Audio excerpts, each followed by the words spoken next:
बढ़ता तनाव, घटता सुकून। आज की मेंटल हेल्थ को देखते हुए ये सेशन बहुत ही इम्पोर्टेंट होने वाला है। अब मैं आज के सत्र के वक्ताओं का मंच पर स्वागत करना चाहूँगी उनके परिचय के साथ। डॉक्टर ललित बत्रा, अधीक्षक एवं सीनियर प्रोफेसर मनोचिकित्सा विभाग एसएमएस मेडिकल कॉलेज जयपुर में है। आपको लगभग 30 वर्षों का अनुभव है। आप 3 पुस्तकें और 25 से अधिक शोध पत्र लिख चुके हैं। आप कई लोकप्रिय समाचार पत्रों में नियमित लेखक भी हैं। तालियों के साथ आपका मंच पर हार्दिक स्वागत है। हमारी आज की अगली मेहमान है doctor Anamika Papdiwal ma'am. Counselling psychologist और साइकोथेरेपिस्ट है। आप पिछले 23 वर्षों से इस क्षेत्र में कार्यरत है। आपकी विशेषता है डिप्रेशन, एंजाइटी, मानसिक समस्याओं का बिना दवाओं के साइकोलॉजिकल काउंसलिंग और साइकोथेरेपी द्वारा इलाज करना। तालियों के साथ आपका मंच पर स्वागत है। अब मैं हमारी तीसरी अतिथि को मंच पर आमंत्रित करना चाहूँगी। वे हमारे साथ पत्रिका में है और पत्रिका की हेल्थ जर्नलिस्ट है। अर्चना कुमावत मैम का तालियों से हम स्वागत करते हैं। कार्यक्रम के मॉडरेटर पत्रिका के वरिष्ठ पत्रकार चांद मोहम्मद सर है। चांद मोहम्मद सर का हम सब तालियों के साथ स्वागत करते हैं। अब मैं निवेदन करूंगी अभिषेक तिवारी सर, हरीश पराशर सर एवं राखी हजेला मैम से हमारे आज के मेहमानों को फूल देकर उनका स्वागत करें।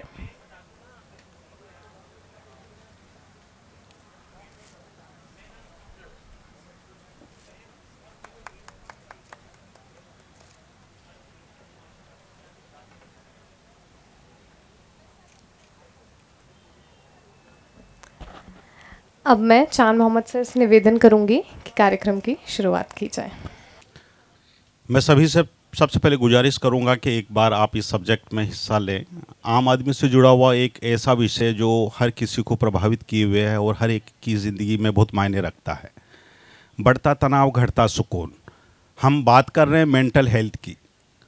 सभी इस बात से सहमत होंगे कि तनाव जिस तरह ज़िंदगी को घेरता जा रहा है, जिस तरह इंसानी ज़िंदगी तनाव के घेरे में आ चुकी है, उससे निकलना बड़ा मुश्किल होता जा रहा है। और ये घेरा दिनों दिन जो है वो इंसानों को ज़्यादा से ज़्यादा चपेट में लेता जा रहा है। तनाव से जुड़े हुए, तनाव मतलब मानसिक तनाव से जुड़े हुए सभी पहलुओं पे बात होगी। हमारे साथ आज एक्सपर्ट की एक ऐसी टीम है जो इससे जुड़े हुए विभिन्न पहलुओं पर रोशनी डालेगी। तो मेरी तमाम लोगों से गुजारिश है जो यहाँ हैं और जो मेरी आवाज़ सुन पा रहे हैं कि इस महत्वपूर्ण सेशन का हिस्सा बनिए और जानिए कि किस तरीके से ये हमारे लिए नुकसानदेह बनता जा रहा है तनाव, और किस तरीके से हम इससे छुटकारा पा सकते हैं। सबसे पहले शुरुआत करते हुए मैं ललित जी सर से पूछना चाहूँगा कि वो तनाव मतलब मानसिक तनाव को डिफ़ाइन कैसे करेंगे, कैसे परिभाषित करेंगे तनाव को? ललित जी सर।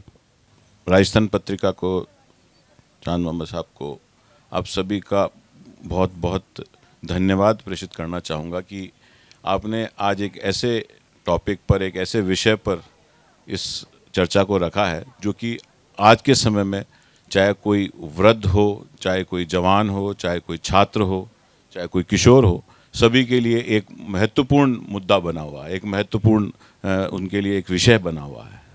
और इसका किसी न किसी रूप में सभी लोग जो है वो उससे कम अक्रॉस होते हैं, उसका सामना करते हैं। देखिए, तनाव क्या है? बेसिकली वैसे तो तनाव कोई नया शब्द नहीं है, ये बहुत ही पुराना शब्द है। और अगर हम सोचें, अगर हम देखें तो ऐसा नहीं है कि पहले तनाव नहीं होता था, तनाव पहले भी होता था। लेकिन अब वो उसकी जो प्रवृत्ति है वो थोड़ी विभिन्न हो गई है, थोड़ी सी अलग हो गई है। मोटे शब्दों में हम तनाव को तनाव तब कहते हैं जब हम दबाव का और वरीज का, चिंताओं का एक प्रेशर फील कर रहे हैं because of some specific need, because of some specific demand and change in our life. तो अगर किसी डिमांड, लाइफ के अंदर किसी डिमांड की वजह से, किसी परिवर्तन की वजह से अगर हम वरीसम हैं, हम चिंताग्रस्त हैं और हम प्रेशर फील कर रहे हैं, दबाव में फील कर रहे हैं, तो वो जो स्थिति होती है वो तनाव की स्थिति कहलाती है। इस प्रकार के तनाव मैंने जैसे आपको बताया कि पूर्व में भी होते थे, लेकिन अब होता क्या है कि धीरे धीरे जब ये तनाव कंसिस्टेंट हो जाते हैं, मतलब एक्यूट से क्रॉनिक स्टेज में चले जाते हैं और लगातार इनकी उपस्थिति बनी रहती है, तब उस स्थिति को हम वास्तविकता में तनाव की स्थिति कहते हैं। तो ये जो है एक मोटी भाषा के अंदर अपन समझने लायक भाषा के अंदर हम जो है तनाव को इस तरीके से परिभाषित कर सकते हैं। आप ही ने जो बताया तनाव और चिंता और जिस तरह, तो आपसे आपका जो जवाब है उसी से जुड़ा हुआ एक सवाल निकल रहा है कि चिंता और तनाव दोनों में एक बारीक अंतर सोचें या कहें तो क्या फ़र्क कह सकते हैं कि इस लेवल को हम चिंता कह सकते हैं, इसको तनाव कहेंगे, और तनाव का वो लेवल तनाव की कैटेगरी में नहीं आता, क्या कह सकते हैं? देखिए क्या है कि चिंता हमारे सामने कोई परिस्थिति आई और कोई ऐसी तनाव कोई घटना आई जिसके रिएक्शन में हमने अपने आप को प्रेशराइज फील किया और हमने अपने आप को चिंताग्रस्त वरीसम फील किया, तो वहाँ तक तो ठीक है, वो एक चिंता की बात है कि भाई ऐसा हो गया। उस चिंता पे चिंता नहीं कर सकते, उस चिंता पर चिंता करने की आवश्यकता नहीं है। लेकिन अगर वो चीज़ परसिस्टेंट है, लगातार बनी हुई है, तो हम उसको कहेंगे कि ये जो है ना चिंता का विषय है। तो ये इम्पॉर्टेंट बात है कि आज के समय में जिस प्रकार का वातावरण बना हुआ है उसमें there is a persistence of this condition. That's why it is a problematic for the मतलब for the health of a person and for the emotional health of a person, physical health of a person. तो वो क्योंकि उसकी persistence बनी हुई है, उसकी वो लगातार बना हुआ है, इस वजह से जो है वो अधिक चिंता की बात बन जाती है। अगला सवाल मेरा अनामिका जी से होगा। मैं जानना चाहूँगा कि जिस तरह के केसेज आपके पास आते हैं उनमें आपको क्या लगता है कि अभी जो तनाव का लेवल है, जैसा कि आपने बताया कि किस तरह उसका प्रेशर और दबाव बढ़ गया है, तो जिस तरह के केसेज आप देख रही हैं, आप जिनकी काउंसलिंग करती है, जिनको थेरेपी देती हैं, तो किस लेवल चिंता का वो लेवल या कहें कि तनाव का वो कौन सा लेवल है जो इन दोनों देखने को मिल रहा है? कि तनाव, सबसे पहले तो मैं पत्रिका का आभार प्रकट करूंगी कि उन्होंने इतना अच्छा प्रोग्राम आयोजित किया, और बुक्स तनाव को दूर करने के लिए सबसे बड़ा साधन है जिनसे हम दूर हो रहे हैं। और बहुत बहुत धन्यवाद चांद मोहम्मद साहब का, राखी जी का, जिन्होंने मुझे यहाँ बुलाया, आमंत्रित किया। और जहाँ तक आपके प्रश्न का सवाल है कि तनाव को कैसे अपन किस लेवल तक ये आ चुका है, तो मैं एक छोटी सी और बहुत सिंपल लैंग्वेज में इसको बताना चाहूँगी कि छोटी छोटी चीज़ें जब हम कलेक्ट करते जाते हैं, बिल्कुल जैसे ही आपने बचपन में पढ़ा था कि ज्वालामुखी कैसे बनता है और फटता है, तनाव वही ज्वालामुखी वाली एक अवस्था है जहाँ हम बहुत छोटी छोटी चीज़ों को पहले अवॉइड करते रहते हैं कि छोड़ दो क्या है कैसे है, और बाद में वो इतनी इकट्ठी हो जाती हैं कि एक साथ फट पड़ती हैं, और वही तनाव की स्थिति होती है। और ये सभी लोगों में अलग अलग लेवल का होता है, बच्चों से लेकर सीनियर सिटीजन्स तक में सब में होता है। कई बार हमारे पास केस आते हैं जब लोग बोलते हैं कि इतने छोटे से बच्चे को तनाव कैसे होगा, परंतु हाँ, तनाव होते बच्चे को भी होता है, और उसको हम बहुत बारीकी से पहचान सकते हैं कि उसकी माँ अगर उससे दूर हो जाए तो वो रोने लग जाता है।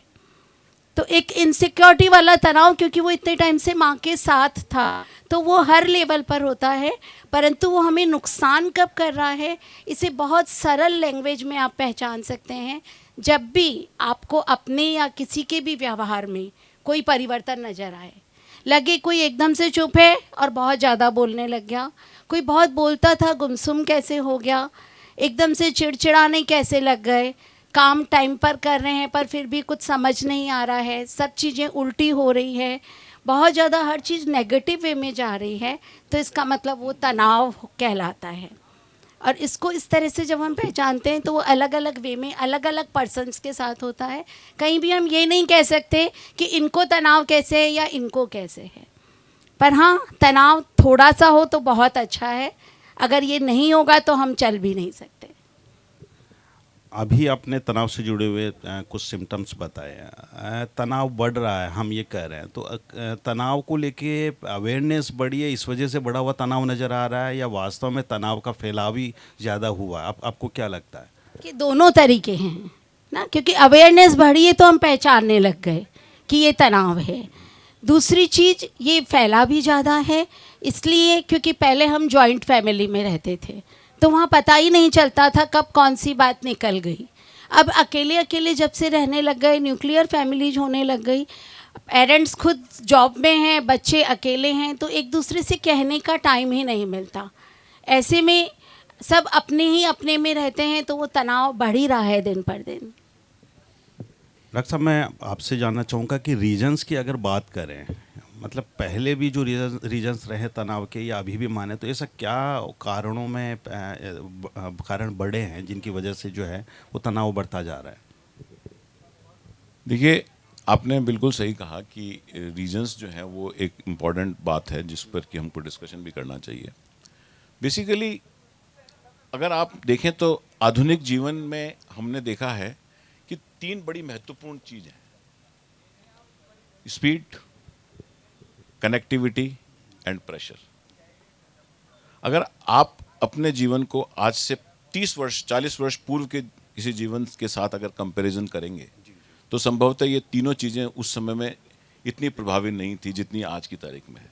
आज हम हर कार्य को बहुत त्वरित गति से करना चाहते हैं, हर कार्य को हम बहुत स्पीड के साथ हम भाग रहे हैं, खुद भाग रहे हैं, एक कट थ्रॉट कंपटीशन हो रहा है हर चीज़ में, और वर्क प्रेशर इतना ज़्यादा है कि हर चीज़ के ऊपर आपसे जो है वो एक प्रकार का आप पर नियंत्रण है कि भाई आप इस कार्य को तुरंत कीजिए, इस कार्य को अभी कीजिए, अगर आप थोड़ा सा भी पीछे रह जाएंगे तो कोई दूसरा व्यक्ति आगे आ जाएगा।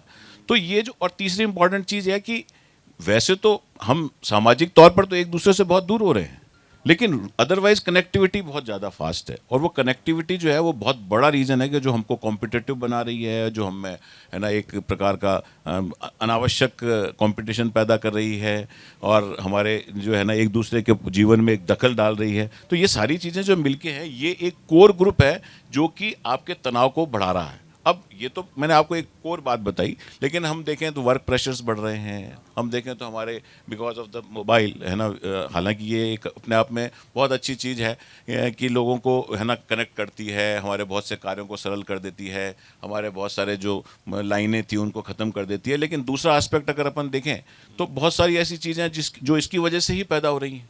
आज आप देखिए कि हम आपस में फिजिकल एक्सरसाइज नहीं करते हैं, हम मोस्ट ऑफ द टाइम इसके साथ ही व्यतीत करते हैं। हम आपस में बात, जब सामने भी बैठे होंगे, 4 फ्रेंड्स मिलेंगे, कहेंगे चलो यार आज कॉफ़ी पी के आते हैं, कॉफ़ी पीने जाते हैं, वो आपस में बात नहीं करते, वो मोबाइल में बिजी रहते हैं। तो सो दैट्स व्हाई वी, मतलब these are the few things which are probably making this stress more prominent.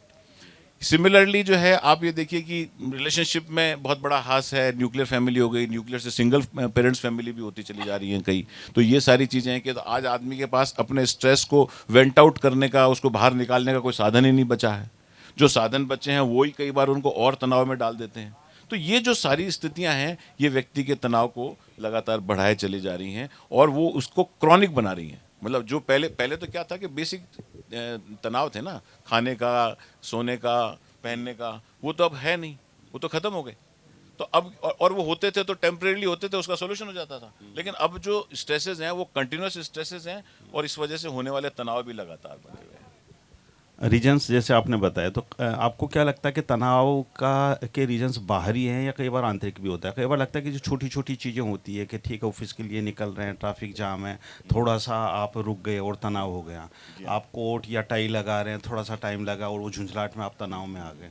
तो कहीं आपकी जो थिंकिंग है, ओवर थिंकिंग है, वो भी उसका एक बड़ा कारण है कि सारे जो रीजन्स है वो बाहर की जो चीज़ें हैं जो हम पे प्रेशर बनाती है वो ही एक रीज़न है? देखिए क्या है कि आपने बिल्कुल सही फरमाया, बिल्कुल सही कहा कि ये सारी छोटी छोटी चीज़ें हमको रोज़मर्रा की ज़िंदगी में तनाव देती रहती हैं और हम उसको महसूस भी करते रहते हैं। लेकिन इसका रीज़न ये है कि हम एक गलत लर्निंग कर लेते हैं, है ना। वो हमारी जो सीख है ना वही गलत हो जाती है। हर चीज़ जल्दी करनी है, भागना है, जल्दी करना है। ऐसे अरे भाई जल्दी करने की क्या आवश्यकता है?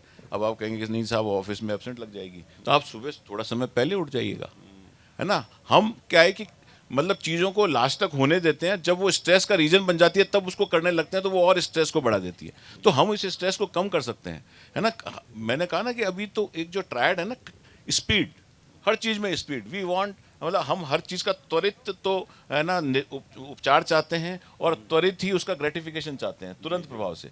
लाइफ में तुरंत कुछ नहीं होता, ये लाइफ बहुत बड़ी है। आपको 70 साल, 75 साल, 80 साल, 85 साल जीना है, कोई बहुत कुछ भी नहीं भागा जा रहा, सब कुछ इसी तरीके से चलना है। अगर हम थोड़ी सी तसल्ली ले आएंगे, अगर हम अपने माइंड में थोड़ी ट्रंक्विलिटी रखेंगे, थोड़ी सी शांति रखेंगे, तो चीज़ें तब भी ऐसे ही चलेंगी, इससे बेहतर चलेंगी। तो इसलिए ये समझ जो जब तक हम पैदा नहीं करेंगे तब तक हम इसको ओवरकम नहीं कर पाएंगे। अनामिका जी से मैं जानना चाहूँगा ये इसी से जुड़ा हुआ एक और सवाल कि जैसे आपने बताया भागम भाग और ये सब तनाव का कारण बनता है, तो क्या जो ठहराव है ज़िंदगी में, जो ठहराव है या ठहराव के जो पल हैं, वो तनाव को दूर करने और सुकून हासिल करने के बड़े ज़रिए हो सकते हैं? जहाँ तक ठहराव की बात है तो वो एक टाइम पर अच्छा लगता है, पर अगर बहुत ज़्यादा हो तो वो भी तनाव दे जाता है। इसीलिए एक बात मैं यहाँ कहना चाहूँगी, तनाव के लिए बहुत सिंपल सा फार्मूला है, ना किसी के अभाव में जिए, ना आप किसी के प्रभाव में जियो। ये ज़िंदगी आपकी है, इसे अपने मस्त स्वभाव में जियो, क्योंकि ये अभाव और प्रभाव ये दोनों ही चीज़ें हमारे तनाव को ला रही हैं। तो अपना जो स्वभाव है उसको एक्सेप्ट करिए। एक्सेप्टेंस नहीं आने से तनाव आता है। और जहाँ तक ठहराव की बात है, उसमें एक और बात मैं ऐड करना चाहूँगी। ट्रैफिक लाइट्स हम सभी जानते हैं, रेड, येलो एंड ग्रीन। इसका मतलब जब तनाव आए तो रुकिए, देखिए और जाइए। रुकिए का मतलब जब भी कोई ऐसी सिचुएशन आए तो थोड़ा सा रुकिए, उसके बारे में थोड़ा विचार करिए, देखिए, मतलब उसकी सारी परिस्थिति को देखिए कि क्या इसको वाकई लेना ज़रूरी है या छोड़ दें तो भी। फालतू में ग्लास हाथ में पकड़े रहने से कोई मतलब नहीं है। अगर आपको पानी नहीं पीना, आप उसे उठाकर रख सकते हैं। और जाइए का मतलब है कि यदि वो काम हो चुका है या नहीं है उसका कोई मतलब, तो उसको छोड़ दो, लेट्स गो कर दो, जाने दो। तो अगर हम इन तीनों चीज़ों को ध्यान रखें, क्योंकि मैंने लाइट्स का इसीलिए एग्जाम्पल दिया, ये हमारे आसपास है, तो red, yellow and green light आप जानकारी अगर रखेंगे तो तनाव से आराम से मुक्ति पा सकते हैं। मुक्ति की बात आपने कही, एक और सवाल आपसे जानना चाहूँगा। किसी मशहूर शायर ने कहा है तनाव मतलब सबसे पहले नींद गायब होती है, नींद और भूख। किसी मशहूर शायर ने कहा है सो जाते हैं फुटपाथ पर अखबार बिछाकर, मज़दूर कभी नींद की गोली नहीं खाते हैं। तो ऐसा क्या है उनकी लाइफ में कि एक फुटपाथ भी उनके लिए सुकून की नींद दे देते हैं, और दूसरी तरफ जो है वो आलीशान और लग्जरी जिनके बेड्स होते हैं वो उन्हें नींद की गोलियां खानी पड़ती हैं। किस नज़रिए से देखते हैं आप इस चीज़ को? वो है एक्सेप्टेंस। अगर हम अपनी परिस्थिति को एक्सेप्ट कर लें कि जो है जैसा है वो रहेगा। जैसे जब आप किसी रोड पर चल रहे हैं और आपको पता है कि ये 1 किलोमीटर की रोड हमारी ख़राब आएगी आएगी, तो आपको वो रोड ख़राब महसूस नहीं होगी, आप उसको भी इजी गोइंग पार कर लेंगे। पर यदि आप किसी रास्ते पे जा रहे हैं, बिल्कुल स्मूथ चल रहा है और एकदम से बहुत रोड ख़राब आने लगी, आपको तो किसी ने कहा था सब कुछ बहुत स्मूथ चल रहा है, तो आप वहाँ पर इतने इरिटेट होंगे, इतने टेंशन में आएंगे कि आपको गाड़ी चलाना भी मुश्किल हो जाएगा। तो वही चीज़ें जहाँ हमने एक्सेप्टेंस कर लिया कि परिस्थिति है, ज़िंदगी है, उतार चढ़ाव आएंगे। अगर सूरज उगता है तो बाद में चांद भी आता है, सुबह होती है तो शाम भी होती है, और जब बहुत गहरी रात होती है तो वो ये इंडिकेट करती है कि ज़रूर सुबह बहुत ही अच्छी होगी। तो इसलिए जब हम इन चीज़ों को एक्सेप्ट कर लेंगे लाइफ में, तो इससे आराम से इजी गोइंग बाहर निकलेंगे। हम सॉल्यूशंस की समाधान की बात कर रहे हैं। अर्चना जी हमारे साथ में बैठी हैं, जो पत्रिका का हेल्थ परिशिष्ट निकलता है, वीकली परिशिष्ट है, जिसमें हेल्थ से रिलेटेड काफ़ी सब्जेक्ट कवर होते हैं, और उसमें हेल्थ, मेंटली हेल्थ है वो भी एक विषय है जिस पे काफ़ी कुछ लिखा जाता रहा है, कॉलम है। मेंटली हेल्थ की अवेयरनेस को लेके एक अखबार की जो भूमिका है, एक परिशिष्ट की जो भूमिका है, वो क्या मायने रखती है, कितना कहें कि उसकी इम्पोर्टेंस है आम लोगों के बीच में तनाव को दूर करने में? जी, थैंक यू सर। मैं पहले मेरे सभी सीनियर्स को प्रणाम करती हूँ और साथ ही धन्यवाद भी देती हूँ कि मुझे ये मौका दिया है आज की एक हेल्थ जर्नलिस्ट के रूप में जो हमारे अखबार में काम किया जाता है उससे मैं बताऊँ कि कितना अच्छे तरीके से हम चीज़ों को लेते हैं। तो एक्चुअली आज के समय में हम जिस दौर में जी रहे हैं वहाँ तनाव हो, एंजाइटी हो, चिंता हो, या फिर जिसे कहो अकेलापन, ये सभी के लिए, हम सभी के लिए आम हो गया है ना। और WHO की एक रिपोर्ट के अकॉर्डिंग है कि दुनिया भर में हर 8 में से 1 व्यक्ति ऐसा है जो किसी न किसी तरह की मानसिक समस्या से जूझ रहा है। तो जब समस्याएं इतनी ज़्यादा है, लेकिन अगर उस पर अगर हम बात करी जाए तो वो बात बहुत कम की जाती है आज भी, चाहे वो पारिवारिक रूप से बात की जाए, सामाजिक मतलब मंच पे बात की जाए, तो मानसिक स्वास्थ्य को लेकर बहुत ही कम बात की जाती है। तो ऐसे एज ए हेल्थ जर्नलिस्ट या एक पत्रिका जितना बड़ा एक ग्रुप है जिसमें हम एक हेल्थ का इतना अच्छा सप्लीमेंट फॉर्मेट निकालते हैं जो हर रविवार को आता है। तो उसमें हमारा जो फोकस होता है वो मानसिक स्वास्थ्य को हम उसे एक सब्जेक्ट के रूप में नहीं लेते हैं, वो उसे हम एक जागरूकता के रूप में लेते हैं कि हम लोगों को कैसे अवेयर करें कि वो इस चीज़ को समझे। क्योंकि इस समस्या इस देखा जाए इस पे तो सबसे बड़ी जो इसमें नज़र आता है पॉइंट वो यही है कि अवेयरनेस बहुत कम है। एंड आज भी मतलब नहीं बात की जाती घरों में, अगर कोई डिप्रेशन नहीं बताता कि मैं डिप्रेशन में हूँ, या फिर अगर वो बताते भी हैं तो डिप्रेशन को ये मान लिया जाता है कि ये कोई मतलब उसको अवसाद है, या एंजाइटी को मान लिया जाता है कि ये उसे कोई कमजोरी है। ठीक है, कोई बात नहीं, तुम विचार मत करो, तुम सोचो मत, ठीक हो जाओगे। लेकिन जहाँ बात आती है डॉक्टर्स के पास जाने की, साइकोलॉजिस्ट के पास जाने की, तो वो व्यक्ति घबराते हैं, उन्हें खुद को एक लगता है, शर्म आती है कि नहीं हम इतने मानसिक रूप से तो कमज़ोर नहीं हैं कि हमें डॉक्टर के पास जाना पड़े या वो। और फिर जब वो तनाव उनका इतना हावी हो जाता है कि जो आत्महत्या की बात करो या किसी भी तरह के स्टेप की बात करो, जैसे अभी हमने एक छोटी बच्ची का भी देखा, एक अमायरा का देखा हमने कि वो कितनी छोटी बच्ची थी, उस पर डिप्रेशन या जो तनाव इतना हावी हो गया था कि उसने सुसाइड तक कर लिया। तो पत्रिका में जो हम लोगों का फोकस रहता है, क्योंकि देखिए मेंटल हेल्थ जो है वो केवल मेंटल हेल्थ ही नहीं है, वो हमारी पूरी मतलब ओवरऑल हेल्थ से जुड़ी है ना। तो इसी से जैसे आज अगर हम बात करें, डायबिटीज़ की बात करें, बीपी की बात करें, हार्ट डिजीज़ की बात करें, ये सारी कहीं ना कहीं ये सब चीज़ें रिलेट करती है हमारी तनाव, हमारी एंजाइटी से। और हमारा फोकस होता है कि हम किसी भी बीमारी के बारे में बात करें या कुछ भी बताएं तो हम उसके मेंटल हेल्थ को भी हम फोकस करते हैं। और साथ ही हम उसे एक सब्जेक्ट के रूप में या एक बीमारी के रूप में नहीं बताते कि ये तनाव है और ये इससे बचने का, हम उसमें पूरा वो बताते हैं कि जैसे उसके लक्षण क्या है। बहुत सारे लोग जो नहीं जा पाते या नहीं समझ पाते, वो पढ़कर उन्हें समझ में आता है कि हाँ इस तरह के सिम्टम्स मुझ में भी है, ये प्रॉब्लम्स है। हम काउंसलिंग का देते हैं, हम एज ए बहुत टाइम, अभी ज़्यादा समय भी नहीं हुआ, हमने एक काउंसलिंग कॉर्नर भी शुरू किया था, तो जहां हम हमारे रीडर्स से क्वेश्चंस भी मांगते थे ना कि अगर आपको किसी तरह के तनाव है, एंजाइटी है, तो आप हमें बताइए, क्योंकि आप जब अपने आसपास से किसी से शेयर नहीं कर पा रहे तो हमें बताइए, है ना। तो हम उनको एक्सपर्ट के थ्रू हम समाधान भी देते थे। तो वो सारी चीज़ें, साथ ही उससे बचने का तरीका कि योग हो गया, थेरेपी हो गई, है ना, ये सब चीज़ों से लेके हम पूरे ओवरऑल उस पर फोकस करते हैं कि हम एक अच्छा और हमारा मतलब लोगों को हम अच्छी तरह से अवेयर कर पाएँ, ताकि वो अपनी मेंटल हेल्थ को लेके एक बहुत अच्छे तरह से अवेयर हों और उसे बेटर करें, है ना। तो इसी पे हमारा पूरा मतलब किया जाता है और यही कोशिश रहती है कि सभी अपना काम बहुत अच्छे से मतलब अच्छी लाइफ जिए। मेंटल हेल्थ अवेयरनेस की बात चल रही है, तो अक्सर देखा गया है कि इन सालों में तो फिर भी मेंटल हेल्थ को लेके अवेयरनेस हो गई है। पहले के सालों में मुझे याद है या अभी भी कई जगह ऐसा पाया जाता है कि किसी साइकेट्रिस्ट को दिखाने का मतलब अक्सर लोग ये समझते हैं कि पागल हो गया, या फिर तभी दिखाया जाता था कि जब तक वो पागल नहीं हो जाए। मतलब अब इन सालों में तो फिर भी ये मान के चलिए कि बहुत अवेयरनेस है। तो मेंटल हेल्थ अवेयरनेस को लेके आपका क्या मानना है, आप थोड़ा इस पर रोशनी डालें। देखिए, मैं ये मंच चूँकि पत्रिका का मंच है, इसलिए मैं इस माध्यम से सबसे पहले तो पत्रिका के हेल्थ कॉलम जो रहे हैं, जो हेल्थ के डिफरेंट उनके वो रहे हैं, उसके लिए मैं उनको बहुत बहुत धन्यवाद देना चाहता हूँ। क्योंकि मैं पत्रिका में पिछले 30 वर्षों में लगभग 100 से अधिक आर्टिकल्स लिख चुका हूँ पिछले 30 वर्षों में। और उसकी शुरुआत जो है, उसकी शुरुआत आज नहीं 1996 से की थी, जब मैं पहली बार यहाँ एज ए लेक्चरर पोस्ट होकर आया था। मुझे ध्यान है कि उस समय में हर शुक्रवार को या बृहस्पतिवार को एक हेल्थ का पूरा पेज आया करता था पत्रिका के अंदर, और है ना, हम उसमें हम मेंटल हेल्थ से संबंधित भी एक चीज़ की थी। तो पत्रिका का एक बहुत बड़ा योगदान रहा है। और उस समय में लिमिटेड एडिशंस होते थे, तो गांव-गांव से लोग उन पर्चियों को काट के हमारे हॉस्पिटल्स आया करते थे कि साहब मुझे तो पहली बार पता चला कि ये भी कोई स्थिति है। उसमें ऑब्सेसिव कंपल्सिव डिसऑर्डर्स के पेशेंट हुआ करते थे, एंजाइटी के पेशेंट्स हुआ करते थे, पैनिक डिसऑर्डर्स के पेशेंट हुआ करते थे।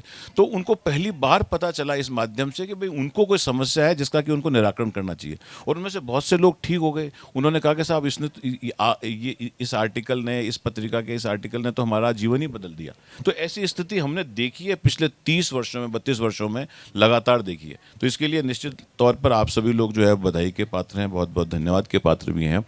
इसके अतिरिक्त हमने पहले एक है ना, हर महीने एक छोटी सी बुकलेट छपा करती थी, आज से करीब 25 साल पहले, जो कि पर्टिकुलरली हेल्थ से संबंधित से ही संबंधित थी। उसमें भी मैंने 2 बुकलेट्स लिखी उस टाइम पे, जो कि सिर्फ मेंटल हेल्थ को डेडिकेटेड थी। तो इस प्रकार का कार्य जो है वो होता रहा है, और उसी का परिणाम है कि आज लोग मनोचिकित्सक के चैम्बर में आने से घबराते नहीं हैं। आज उनके दिमाग में इस बात में लगभग समाप्त हो गई है कि हम किसी ऐसे व्यक्ति के पास जा रहे हैं, कहीं वहाँ जाके हम कोई लेबलिंग तो नहीं हो जाएगी। आज हमारे पास जो है वो रिलेशनशिप प्रॉब्लम्स के, बच्चों के कैरियर से संबंधित जो समस्याएं हैं उनके, anxiety, phobia, obsessive compulsive disorder, सभी प्रकार के लोग जो है वो परामर्श के लिए आते हैं। तो ये उसी हेल्थ अवेयरनेस का परिणाम है जिसकी वजह से ये हो पा रहा है। डॉक्टर साहब, सॉल्यूशंस की बात चल रही है, हम उस तरफ आगे बढ़ रहे हैं, तो आपको क्या लगता है कि एक आम आदमी रूटीन में वो कौन से टिप्स, वो कौन सी चीज़ें हैं जिसको फॉलो करें कि उसको लगे कि तनाव की शुरुआती स्टेज पे या शुरू में ही है, वो उसको बजाय बड़ा या विकराल रूप ले उससे पहले ही वो खुद की समझ रहे, वो अपने स्तर पे उसको सोल्व कर लें चीज़ों को? देखिए, इसके सॉल्यूशन कोई बहुत बड़ी रॉकेट साइंस नहीं है, उसमें कोई ऐसी बहुत बड़ा विज्ञान अपने को नहीं लगाना है, कोई बहुत बड़ा प्रयत्न नहीं करना है। बैक टू बेसिक्स, ये इम्पॉर्टेंट बात है। अगर हम सबसे बड़ा बैक क्या है? प्रकृति।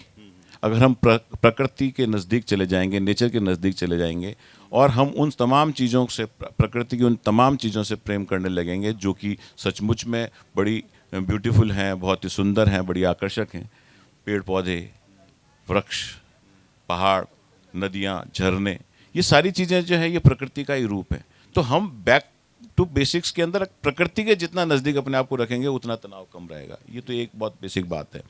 इसके अलावा रेगुलर एक्सरसाइज, रेगुलर वॉक करना, नित्य प्रति घूमना, मेडिटेशन या ध्यान करना, ये सब चीज़ें जो है ये भी हमको करती हैं। और एक जो सबसे इम्पॉर्टेंट चीज़ है जो कि मैं सोचता हूँ कि आज के समय में तनाव का सबसे बड़ा कारण बन रही है, वो है हमारी अनियमित दिनचर्या।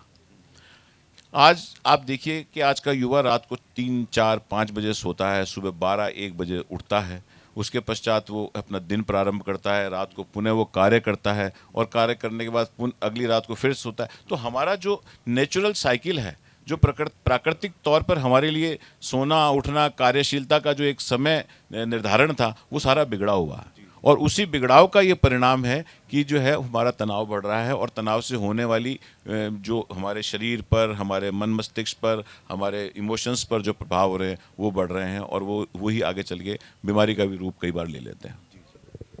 आपने जैसे ये सॉल्यूशंस बताए, इस समझ में ये है कि वो पॉइंट्स या वो काम जो आपकी बॉडी में खुशी वाले हार्मोन्स को बढ़ाते हैं, वो तनाव को कम करता है। तो और थोड़ा सा एक्टिविटीज़ या उस पर फोकस करें कि आप ये करें जिससे आपकी बॉडी में खुशी के हार्मोन्स रिलीज होंगे, जो आपके तनाव को, बढ़ते हुए तनाव को कम करेंगे या ख़त्म कर देंगे। बिल्कुल बिल्कुल, आपने बहुत अच्छी बात कही। प्रायकर से भी लोग आजकल ये जानना भी चाहते हैं। देखिए, कोई भी एक्टिविटी जो आपको खुशी देती है वो हमेशा आपके अंदर हैप्पी हार्मोन्स को बढ़ाएगी। रेगुलर वॉक करना, ये निश्चित तौर पर, आप जो भी स्पोर्ट्स खेलते हैं, फिजिकल एक्टिविटीज़ जो हैं वो सभी जो है वो आपके उन्हीं सभी केमिकल्स को, एंडोर्फिन्स को, सेरोटोनिन को, उन सबको बेहतर बनाती हैं, नियमित करती हैं, जो कि डिप्रेशन और एंजाइटी का कारण बनते हैं आगे चल के। तो अगर हम रेगुलर एक्सरसाइज कर रहे हैं, रेगुलर वॉक कर रहे हैं, रेगुलर बेसिस पे कोई स्पोर्ट्स खेल रहे हैं, अगर आपको डांस का शौक है तो अगर आप नित्य प्रति डांस करते हैं, अगर आपको गाने का शौक है तो अगर आप डेली गाते हैं, अगर आपको जो है और किसी प्रकार की एक्टिविटी, चाहे गार्डनिंग हो, चाहे सोशल वर्क हो, जिससे आपको अंदर से खुशी मिलती है, अगर आप उस एक्टिविटी को करते हैं तो भी आप अपने एंडोर्फिन्स को बढ़ाते हैं। तो ये सभी activities, what ever you like, what ever you love, what ever you है ना फील प्लेजर आउट, मतलब जिसमें भी आपको प्लेजर फील होता है, वो सारी एक्टिविटीज़ जो हैं वो एक्टिविटीज़ हैं जो किसी न किसी लेवल पर आपको खुशी का अनुभव देती हैं। और जब आपको खुशी का अनुभव होगा, आपके हैप्पी हार्मोन्स का सिक्रेशंस बढ़ेगा, तो तनाव से होने वाले दुष्प्रभाव सतही कम हो जाएंगे। मैं अनामिका जी से जानना चाहूँगा, सॉल्यूशंस की बात चल रही है कि आपके पास जिस तरह के केसेज आते हैं, वो केसेज जो कहें कि तनाव की वजह से इनकी लाइफ जो है वो प्रभावित हुई है, तो वापस उनको मूल स्थिति में लौटाने के लिए या उनके ट्रीटमेंट के लिए जो एज ए साइकोथेरेपिस्ट आप जिस तरह या काउंसलिंग के ज़रिए जो टिप्स देती है, अपनाती है, वो किस तरह का आपका सॉल्यूशन होता है? देखिए, साइकोथेरेपी होती है आपके थॉट प्रोसेस को कन्वर्ट करने का साइंटिफिक प्रोसेस। ये एक टॉक थेरेपी है जिसके अंदर हम बातचीत करते हैं, और जब बात तनाव कम करने की है तो वहाँ पर ये सबसे बेस्ट फार्मूला है कि आप बातचीत करिए, कम्युनिकेशन बनाए रखिए अपने नियर डियर से। वो नहीं है तो आप किसी प्रोफेशनल से आपके अंदर जो भी प्रॉब्लम्स चल रही हैं उन पर बात करिए। बात करने से तनाव कम होता है। साथ ही साथ एक बहुत सिंपल सा फार्मूला हम इसमें अप्लाई करते हैं, जो बचपन से सब लोग पढ़ते आए हैं हर सब्जेक्ट में, पॉजिटिव और नेगेटिव सेंटेंस। जब भी हमें स्ट्रेस होता है वो तब होता है जब हम चीज़ों को नेगेटिव लेने लग जाते हैं, और वो नेगेटिविटी इतनी ज़्यादा होती है कि ओवर थिंकिंग होती है, नींद नहीं आती। इन सब सिचुएशन का एक सिंपल सा फार्मूला है कि जो भी नेगेटिव सेंटेंस आपके माइंड में आया है उसे पॉजिटिव में कन्वर्ट करके बोलिए, उसे रिपीट करिए और पॉजिटिव में कन्वर्ट करके बोलिए। आपकी नेगेटिविटी अपने आप ही धीरे धीरे कम होगी, माइंड रिलैक्स होगा। इसके लिए एक दूसरा आप तरीका कर सकते हैं जो हम अक्सर काउंसलिंग में लोगों को देते हैं कि लिखने की आदत डालिए। आजकल लोग मोबाइल पर ही लिखने लग गए। हम हमेशा जब भी सेशन लेते हैं पेपर पेन या डायरी पेन ज़रूर मंगवाते हैं कि आप अपने जो भी अंदर चल रहा है उसको लिखिए। लिखने से बहुत जल्दी तनाव कम होता है। साथ ही साथ लिखने का एक बहुत बड़ा साइंटिफिक मेथड भी है। इसकी वजह से जो एक साइंटिफिक हमें फ़ायदा होता है वो क्या होता है कि अगर हम लिखते हैं रोज़ एक पेज तो उससे आपका ब्रेन एक्टिव रहता है, और ब्रेन अगर एक्टिव रहेगा तो जो हम देखते हैं आजकल अल्जाइमर वगैरह बहुत हो गए, लोगों को भूलने की बीमारी हो गई है, वो सब चीज़ें ऑटोमेटिक ही सॉल्व होती जाएंगी, क्योंकि कंटिन्यू ब्रेन अगर एक्टिव है तो चीज़ें मैनेज्ड रहेंगी। तो इसीलिए अगर ऐसी कोई भी चीज़ होती है तो उसके अंदर हम बहुत छोटी छोटी सी टेक्निक्स, हमारे आसपास की चीज़ें, हम बहुत दूर नहीं जाते, अपने आसपास की चीज़ों को ही देखिए। बचपन से जो पढ़ाई आज तक की है उसमें जो चीज़ें काम में ली है उनको ही देखिए। पेंसिल अगर घिस गई तो हम दोबारा शार्प करके काम में ले लेते हैं ना। तो यदि कहीं हम फेलियर हो गए तो दोबारा कोशिश कर सकते हैं, वापस काम शुरू हो जाएगा। तो हमें ऐसी चीज़ें हमेशा से दी गई हैं, बस अंतर सिर्फ इतना सा है कि आजकल हम दूर का देखने लग गए और अपने आसपास देखना बंद कर दिया, इसीलिए तनाव भी बढ़ता जा रहा है। पर जहाँ हम खुद को पहचानेंगे, खुद को देखेंगे, सबसे पहले खुद पर वर्क करेंगे दूसरों की गलतियाँ निकालने से पहले, तो वहाँ पर तनाव बढ़ेगा नहीं बल्कि सुकून देगा आपको, क्योंकि थोड़ा सा तनाव तो सुकून भी देता है। वैसे ही जैसे ट्रैफिक से निकलने के लिए अगर बिल्कुल तनाव ख़त्म कर दोगे तो निकल ही नहीं पाओगे, या एग्ज़ाम में बिल्कुल तनाव ख़त्म कर दोगे तो पास ही नहीं हो पाओगे। तो ये पॉजिटिव भी होता है और नेगेटिव भी होता है। पॉजिटिव को अपने पास रखिए और नेगेटिव को दूर भगाइए। आपके पास जो जिस तरह के केसेज आते हैं तो उसमें किस लेवल का तनाव जो है आपने जो टिप्स बताए वो फ़ायदेमंद रहता है, या कब आपको लगता है कि नहीं, कई बार होता ना कि जो है वो सामने वाला है वो इन सब चीज़ों को समझने के लिए तैयार ही नहीं है, तो उसके आगे वाली एडवांस स्टेप्स देखें तो किस तरह के होते हैं कि उनको लगे कि वो ठीक है। एक कॉमन चीज़ आपने बताई कि आम आदमी के लिहाज से या शुरुआती तनाव के लिहाज से टिप्स कारगर हो सकते हैं, पर कहीं ज़्यादा अगर गंभीर मामला है तो वो कौन सी थेरेपी होती है आपकी जो आप उसको इम्प्लीमेंट करते हैं ऐसे पेशेंट में? साइकोथेरेपी में अधिकतर हम स्टार्ट करते हैं ब्रेन वॉश थेरेपी से, क्योंकि जो बहुत सीवियर सिचुएशन चल जाती है वो तब चल जाती है जब माइंड ओवरलोड हो जाता है।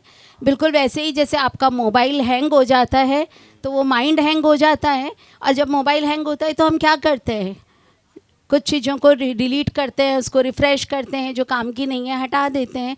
बिल्कुल वैसे ही हम ब्रेन वॉश थेरेपी में करते हैं आपकी पॉजिटिव और नेगेटिव चीज़ों की छँटनी। जब वो चीज़ें धीरे धीरे कवर होती हैं तो आप अपने आप एक सही सिचुएशन में आते हैं, और तब आपकी सोचने की कैपेसिटी और डेवलप होती है और उसे कन्वर्ट करने की कैपेसिटी होती है। जब बात बहुत सीवियर केसेज की आती है, जैसा अभी सर ने बोला कि बहुत ही ज़्यादा सीवियर केस है कि पर्सन बात ही नहीं कर पा रहा है, ऐसे में साइकोथेरेपी के लिए हम लोग इनडायरेक्ट काउंसलिंग मेथड यूज में लेते हैं। इनडायरेक्ट काउंसलिंग मेथड होता है जिसमें पर्टिकुलर पर्सन या पेशेंट की काउंसलिंग नहीं की जाती है, क्योंकि वो इस कंडीशन में नहीं है कि वो उसे एक्सेप्ट करे। कई बार वो इस कंडीशन में भी नहीं होता कि वो हमारे पास तक आए। ऐसे के अंदर हम उनके जो नियर डियर फैमिली मेम्बर्स हैं, जिनसे वो सबसे ज़्यादा क्लोज हैं, जो उसके बिल्कुल पास रहते हैं, उनको बुलाते हैं और वहाँ से सेशन स्टार्ट करते हैं। क्योंकि कई बार जब आप सराउंडिंग सही करते जाते हैं तो चीज़ें कन्वर्ट होती है। जब मिट्टी बिल्कुल सूखी हो जाती है तब हम क्या करते हैं, पहले उसमें पानी देते हैं, उसको धीरे धीरे प्रॉपर करते हैं। जब अच्छे से वो पानी सोखने लग जाती है फिर हम उसमें कोई बीज बोने की तैयारी करते हैं। बिल्कुल वैसे ही जब बहुत सीवियर सिचुएशन आ जाती है तो पहले हम आसपास की मिट्टी को खोदकर वहाँ से सामान निकालते हैं और उसके बाद फिर वहाँ तक जाते हैं। मैं ललित जी से जानना चाहूँगा कि जैसे उधर जो है वो काउंसलिंग हो रही है, एज ए एक्सपर्ट आपको क्या लगता है कि वो कौन सी स्थितियाँ होती है तब दवा की ज़रूरत पड़ती है और उसका ट्रीटमेंट का लेवल या आगे बढ़ना पड़ता है? देखो, अगर हम मानसिक स्वास्थ्य से संबंधित जुड़ी समस्याओं की बात करें तो मानसिक स्वास्थ्य से जुड़ी समस्याएं 3 कैटेगरी के अंदर होती हैं। एक कैटेगरी 1 है जहाँ पे कि एंजाइटी है, स्ट्रेस है, कुछ बिहेवियरल प्रॉब्लम्स हैं। कैटेगरी 2 है जहाँ डिप्रेशन है, ऑब्सेसिव कंपल्सिव डिसऑर्डर है और दूसरी कुछ और समस्याएं हैं। और कैटेगरी 3 है जहाँ गंभीर मानसिक रोग जैसे कि schizophrenia, mania, bipolar disorder, pregnancy related psychotic disorders, postpartum साइकोसिस, ऐसी चीज़ें हैं। तो ये 3 स्थितियां हैं। जो प्रथम स्थिति है उसमें काउंसलिंग, साइकोथेरेपी और इन सभी का बहुत अच्छा रोल है, जिसके माध्यम से जो है चीज़ों को काफ़ी हद तक ठीक किया जा सकता है। जो दूसरा ग्रुप है उसके अंदर चूंकि क्या है कि ना, ये जो कंटिन्यूम बता रहा हूँ इसमें कंटिन्यूम के साथ बायोलॉजिकल चेंजेस भी हो रहे हैं बॉडी के अंदर, और उन बायोलॉजिकल चेंजेस को करेक्ट करने के लिए आपको बायोलॉजिकल सब्सटेंसेस की भी ज़रूरत पड़ेगी।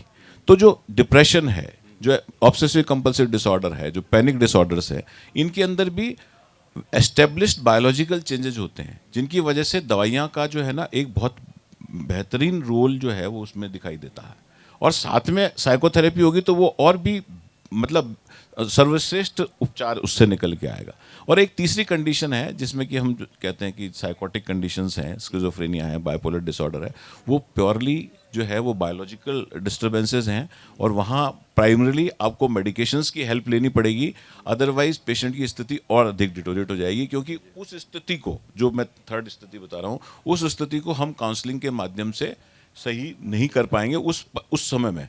बाद में जब पेशेंट ठीक हो जाता है और ठीक होने के बाद जब उसकी दूसरी व्यवहारिक समस्याएं आती हैं, उनके लिए हम साइकोथेरेपी या दूसरे चीज़ें जो दूसरे थेरेपीज़ हैं डिफरेंट टाइप की, उनका प्रयोग कर सकते हैं या उनका हम हेल्प ले सकते हैं। तो ये एक कंटिन्यूम है जिसके स्टेप 1 में आपको साइकोथेरेपी का बहुत अच्छा रोल है, बहुत बढ़िया रोल है। स्टेप 2 में दोनों इक्वली इंपॉर्टेंट हैं। मेडिकेशंस नहीं देंगे तो हम उसको पूरी तरह से ठीक नहीं कर पाएंगे, और स्टेप 3 के अंदर मेडिसिन का बहुत ज़्यादा इंपॉर्टेंट रोल है। मेडिसिन्स में डॉक्टर साहब मैंने अक्सर ये देखा है कि कई पेशेंट ऐसे होते हैं कि आप मेडिसिन्स पे ले आए तो वो दवा भी जो है ना वो उनके लिए, एक तो अक्सर देखा है वो दवा जो है, दवा लेने वाले ज़्यादातर सोते रहते हैं, नींद वाला उनका वो रहता है। सेकंड मैंने अक्सर देखा है कि वो दवा पे आने के बाद ऐसा लगता है कि दवा भी उनके लिए वो आदी हो जाते हैं दवा के। तो क्या एक दूसरा चैलेंज शुरू नहीं हो जाता अगर लंबी दवाएं किसी इस तरह के पेशेंट के साथ? नहीं, बिल्कुल आपने बहुत बढ़िया प्रश्न किया है, जो कि प्राय तौर पर आम व्यक्ति के मन में जो एक वो एग्जिस्टिंग थॉट है। बेसिकली मैंने जैसा आपको बताया कि इसके अंदर बायोलॉजी इन्वॉल्व है, उसके अंदर न्यूरोट्रांसमीटर्स का रोल इन्वॉल्व है। अब आप ये देखिए कि हम ब्लड प्रेशर की मेडिसिन लेते हैं, हम ब्लड प्रेशर की मेडिसिन लगातार लेते रहते हैं, हमें उसमें रोक नहीं सकते। जब भी रोकते हैं तो वो बायोकेमिकल चेंजेस रिवर्स हो जाते हैं, ब्लड प्रेशर वापस बढ़ जाता है। सिमिलरली हम डायबिटीज़ के लिए लगातार मेडिसिन लेते हैं, क्योंकि अगर जैसे ही हम उसको रोकेंगे तो आपका इंसुलिन जो है वो वापस अपनी पुरानी कंडीशन पे आ जाएगा और वापस ब्लड शुगर बढ़ जाएगा। तो इसी तरीके से जहाँ पे strong biological association है, like in schizophrenia, like in bipolar disorder, like in postpartum psychosis और any other psychotic conditions, वहाँ medicines का लंबे समय तक प्रयोग आवश्यक है। अदरवाइज पेशेंट की क्वालिटी ऑफ लाइफ, उसकी गुणवत्ता जो है वो नहीं बेहतर हो पाएगी। जहाँ तक एंजाइटी रिलेटेड डिसऑर्डर्स हैं, फोबिक पैनिक डिसऑर्डर्स हैं, इनमें कुछ समय के प्रयोग के बाद में उसको रोका जा सकता है, और डिप्रेशन जैसी जगहों में दवाई देके ठीक करने के बाद उसको समाप्त किया जा सकता है। वापस हो तो दोबारा भी देनी पड़ सकती है। तो इस तरीके की सिचुएशन की जा सकती है। तो इसमें मैंने जैसा आपको बताया ना कि ऐसा नहीं है कि ये कोई स्ट्रेट फॉरवर्ड रूल है कि एक बार चल गई तो चलती रहेगी। वो रोग पर डिपेंड करता है कि किस प्रकार का रोग है और उसमें कितने समय की दवाई देनी है, नंबर 1। नंबर 2, आपने बात की कि सोते रहते हैं। देखिए क्या है कि कुछ दवाइयाँ जो कि है ना ब्रेन के उन केमिकल्स को सही करती हैं, उन सब की एक अपनी अपनी प्रॉपर्टी होती है। जैसे कि अगर आप जुकाम खांसी की दवाइयाँ लेंगे, उन सब से भी बहुत नींद आती है ना, क्योंकि उसकी प्रॉपर्टी है ना। तो इसी तरीके से यहाँ पर जो दवाइयाँ प्रयोग में की जाती हैं, उनमें से कुछ दवाइयों की ऐसी प्रॉपर्टी होती है कि वो थोड़ा स्लीपीनेस को उसमें ज़्यादा रहती है। लेकिन नए समय में नई दवाइयाँ आ रही हैं जो कि इस तरीके की सिचुएशन के अंदर बिना नींद लाए हुए भी व्यक्ति को ठीक कर देती हैं। अभी ऐसी कुछ दवाइयाँ मार्केट में ऑलरेडी आ चुकी हैं और एक लंबी लाइन पीछे भी आ रही है जो कि नॉन सेडेटिव टाइप की ड्रग्स होती है। दवा से बिना दवा होने के लिए एक पेशेंट को बिना से दवा मतलब दवा चल रही है और आपको लग रहा है या डॉक्टर को या पेशेंट को लग सकता है कि वो बिना दवा आ सकता है, तो उसमें पेशेंट की जो भूमिका है वो कितनी मायने रखती है, उसका कॉन्फिडेंस? देखिए बिल्कुल आपने बहुत अच्छी बात की है। कई लोग सोचते हैं कि भाई ये तो गया, ऐसे इस टाइप की परिस्थिति लोगों के दिमाग में होती है। तो देखिए दवा जो है, उस दवा से बिना दवा आना में सबसे महत्वपूर्ण भूमिका उस पेशेंट की है और उसके परिवारजनों की है। रिहैबिलिटेशन जो है वो बहुत इंपॉर्टेंट चीज़ है। होता क्या है कि लोग, घर वाले भी और कई बार स्वयं पेशेंट भी अपने आप को ये समझ लेते हैं कि भाई अब तो मैं कुछ काम नहीं कर सकता, अब तो मैं कुछ भी नहीं कर सकता। हम प्राय कर घर वालों को यही एडवाइस करते हैं कि आप जो है रेगुलर बेसिस पर इसको किसी न किसी प्रोडक्टिव वर्क में लगाइएगा। चाहे वो घर के शुरुआत में घर के छोटे छोटे कार्य ही हों, इसे दीजिएगा ताकि ये उन कार्यों को संपन्न करके अपने आप में कॉन्फिडेंस को रेज करे। तो ऑक्यूपेशनल थेरेपी और सोशल स्किल्स ट्रेनिंग, ये सारी चीज़ें जो हैं, जो साइकोलॉजी विभाग के समन्वय के साथ हम लोग करते रहते हैं हमारे पेशेंट्स में, और उनको दवाओं से मुक्त करके पुनर्वास कर दिया जाता है सोसाइटी के अंदर, उनका पुनः रिहेबिलिटेशन कर दिया जाता है। तो इसमें परिवारजनों की और पेशेंट की दोनों की बहुत महत्वपूर्ण भूमिका है और उसका मोटिवेशन वो सबसे इम्पोर्टेंट है। यही इसी पे मैं अनामिका जी की राय जानना चाहूँगा कि वो क्या सोचती हैं। जैसा अभी डॉक्टर साहब ने बताया कि दवाइयों से काउंसलिंग पर आना मुश्किल नहीं है, आया जा सकता है, परंतु सबसे पहले अपने डॉक्टर पर विश्वास करके कि आप उनके ऊपर विश्वास कर रहे हैं कि वो आपको सही कर रहे हैं, क्योंकि किसी भी ट्रीटमेंट में विश्वास 50% इफ़ेक्ट करता है। I am right? और जब आप विश्वास कर लेते हैं तो ट्रीटमेंट अपने आप इफ़ेक्टिव होना शुरू हो जाता है, और उसके बाद जब हम धीरे धीरे नॉर्मल सिचुएशन में आ जाते हैं तो फिर वहाँ काउंसलिंग इफ़ेक्टिव हो जाती है, क्योंकि काउंसलिंग में हम केवल पर्टिकुलर पेशेंट की काउंसलिंग नहीं करते हैं। जहाँ मेडिसिन केवल पेशेंट ले रहा है, क्योंकि मेडिसिन पेशेंट को ही देनी पड़ेगी, वो दूसरों को नहीं दे सकते। काउंसलिंग आपकी फैमिली को भी इन्वॉल्व किया जाता है उसमें, क्योंकि आज एक छोटा बच्चा अगर डिप्रेशन में है या स्ट्रेस में है तो इसकी वजह वो अकेला नहीं है, उसकी वजह परिस्थितियाँ हैं, वो सिचुएशंस हैं जिसमें वो रह रहा है। और मैक्सिमम केस में हमको इसमें मिलता है मैरिज प्रॉब्लम्स, हस्बैंड वाइफ के बीच में कोई प्रॉब्लम चल रही है, इफ़ेक्ट बच्चे पर आया और दिखा बच्चे को रहे हैं, उसे मेडिसिन पे मेडिसिन दिला रहे हैं, इफ़ेक्ट कहाँ करेगा? तो हम उन रूट कॉज को पहचानते हैं। जब मेडिसिन इफ़ेक्ट करना प्रॉपर शुरू कर दे या लगे कि हाँ अब बच्चा बोलने लग गया है, अब बात करने लग गया है, या बड़ा बात करने की कंडीशन में आ गया है, तब फिर उसके साथ जैसा डॉक्टर साहब ने बोला पैरेलल साइकोथेरेपी स्टार्ट हो जाती है। और वहाँ पर फिर हम उन चीज़ों को अकॉर्डिंग टू बीइंग ऑफ कि कितनी गहराई से वो गई हुई हैं, कहाँ पर उनका इफ़ेक्ट है, क्योंकि हमारे माइंड के 3 पार्ट होते हैं, अनकॉन्शियस, सबकॉन्शियस और कॉन्शियस। अधिकतर हमें कॉन्शियस मोड की चीज़ें तो पता रहती हैं कि क्या हैं, बट जब वो सबकॉन्शियस में आती हैं तो हमें पता नहीं होता कि क्या है, पर लगता है कुछ है। जैसे कभी कभी बैठे बैठे हम अचानक दुखी हो जाते हैं, या कभी बैठे हुए अचानक ही फेस पर स्माइल आ जाती है, वो होती है हमारी सबकॉन्शियस में अनकॉन्शियस पार्ट से आई हुई चीज़। और अनकॉन्शियस पार्ट वो है जो कि बहुत नीचे दब गया है, जिसके कारण आपकी आज की सिचुएशंस इफ़ेक्ट कर रही हैं, पर पता नहीं क्यों।